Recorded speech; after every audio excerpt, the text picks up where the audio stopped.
Muy buenas a todos. Vamos a tratar un tema de enorme interés y actualidad, tristemente, digamos.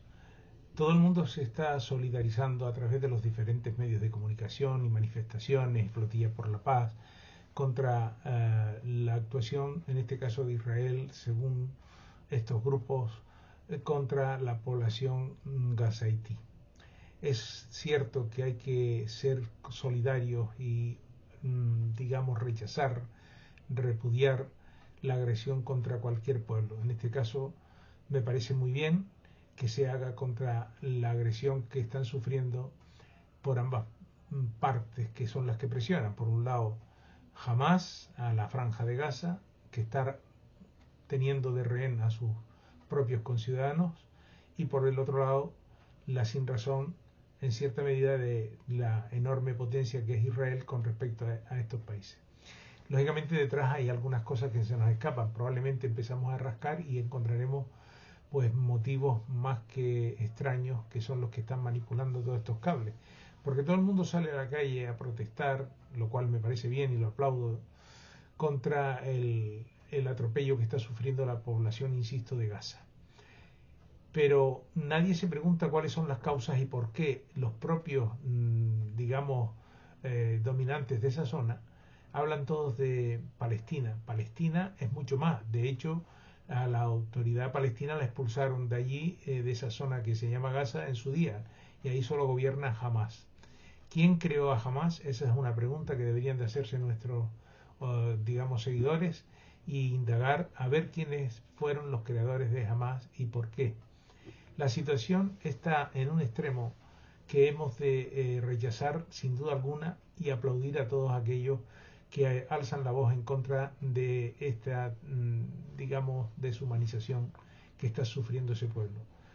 También se habla mucho de Ucrania y de los daños que se están ocasionando. Y lo mismo, repetimos, nadie se pregunta por qué ha sucedido todo lo que está sucediendo en Ucrania y a quién interesa que un país que no es miembro ni de la OTAN ni de la Unión Europea esté siendo tan arropado de forma extraña y además curiosamente sin pasar por los parlamentos de los países miembros de la Unión Europea, que pueden abrir un conflicto, si Dios no lo evita, siempre lo digo, contra un poderoso Rusia que no le interesa sino proteger su zona, porque si hubiera tenido afán expansivo como han tenido otros países a nivel mundial, hubiera hecho y actuado de otra manera seguramente, y tiene poder para hacerlo. No olvidemos la cantidad de ojivas nucleares que tiene para poder desarrollar su proyecto y arrasar con las tierras y poblaciones que quisiera. No lo ha hecho, con lo cual no ese es su fin.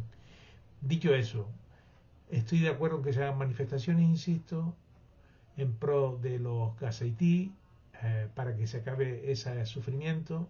Estamos de acuerdo en que se acaben todos los sufrimientos, pero entonces, si estamos de acuerdo en que se acaben todos los sufrimientos, me surge una pregunta viendo la cantidad de problemas que hay en el mundo actualmente y que están vivos y que nadie habla de ellos. Por ejemplo, el sufrimiento de los pueblos indígenas en México, el sufrimiento del pueblo armenio, el sufrimiento y genocidio que han sufrido muchos pueblos, por ejemplo, Libia. Libia fue destruida porque al mundo occidental y a las grandes corporaciones transnacionales, que son las que realmente dominan y no la política, porque los políticos son a fin de cuentas los capataces de la finca de los amos del mundo, siempre digo este término, porque los amos del mundo son los que dirigen tras bastidores. Nadie va a cambiar esto hoy por hoy, porque así está establecido. Si rascamos un poco y empezamos a analizar quiénes son los que mandan en el Fondo Monetario Internacional, en el Banco Mundial, en la cuestión de la ONU, en la OTAN, y vemos quiénes influyen, y vemos claramente que no es ningún pueblo ni ninguna decisión de ningún ciudadano.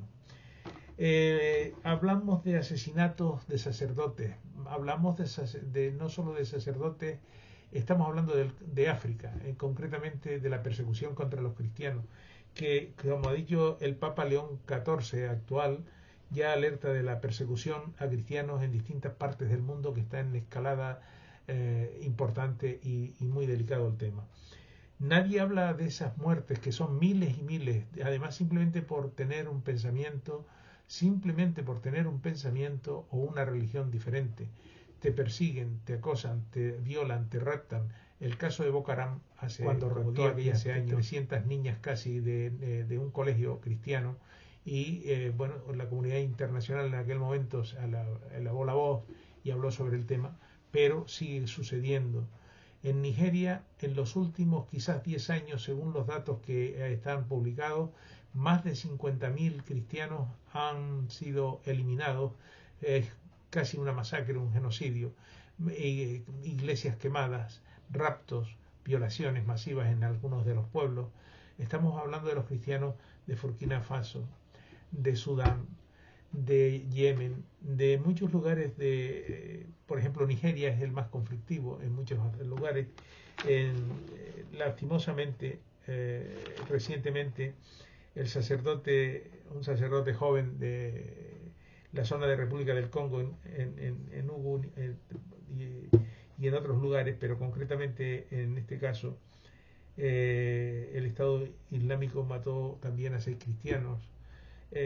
Prácticamente, según los datos, dicen que 30 cristianos mueren diariamente en África, en diferentes zonas. La República Democrática del Congo asesinó a un seminarista en 2010 en Togo, Kinshasa, en una aldea de Kinshasa, me parece que esa. El 22 de septiembre de 2025 dice la prensa que saca esto, que son minoritarias porque no se extiende a los grandes medios de comunicación de masa generalizado, por las razones que sea. Parece que hay una especie de omerta de silencio sobre este tema, como si esas personas no fueran seres humanos como lo son los Gazaití o los niños o las niñas de otros lugares del mundo que están sufriendo esa persecución. ¿Qué es lo que ocurre? Pues no lo sabemos exactamente, pero ya digo, el sacerdote este ha sido el más recién, un sacerdote joven que fue tiroteado, recibió varios tiros y lo mataron porque era cristiano, simplemente porque era un joven que estaba predicando el cristianismo. Y el Islam radical está en contra de todo eso en esa zona. No hablamos solamente, son yihadistas, pero Boko Haram es una de las claves en Nigeria, que vuelvo y repito, no se ha cortado todavía las alas como tendrían que haberse hecho. Pero si vemos lo que pasa en Afganistán, yo recuerdo aquellas tristes imágenes espeluznantes donde cuando la coalición engañó al pueblo y se marchó y los dejó solo otra vez nuevamente, cómo se caían de los fuselajes de los aviones a los que se van asidos, agarrados con las manos, con las uñas, y caían desde el aire esos cuerpos porque no querían caer en manos de quienes les temían, a los que les temían, porque los talibanes, pues lógicamente iban a hacer de ellos pues trizas, ¿no? Entonces, este es el tema. ¿Quién crea también a los talibán? Es otra gran pregunta para echar a Rusia de la zona de Afganistán. Hay una película que se llama Rambo 3, ahí mismo se puede ver, no hace falta ni investigar en libros, en la propia esta. En Libia, ¿por qué matan a Gaddafi y por qué lo asesinan de aquella forma tan atroz por esos grupos? Y aplaude la señora Hillary Clinton. ¿Eh? Llegó, vi, vencí, o algo así, llegó a decir con una sonrisa que una persona humana con corazón, con sentimientos, no puede alegrarse en un país que estaba funcionando como cualquier país europeo, prácticamente universidad, la gente tenía su hipoteca, mandaba a sus hijos a estudiar, tanto dentro como fuera de Libia. Por haberse atrevido Gaddafi solo y exclusivamente a decir que iba a hacer una moneda africana y trataba de hacer un fondo monetario africano y otra serie de cosas. Entonces, los damos de la finca dijeron eso no lo podemos consentir y básicamente fueron a por ellos con el pretexto de la libertad, de los derechos humanos, y hoy habría que preguntar qué libertad y qué derechos humanos han dejado tras el inmenso bombardeo que sufrió ese país.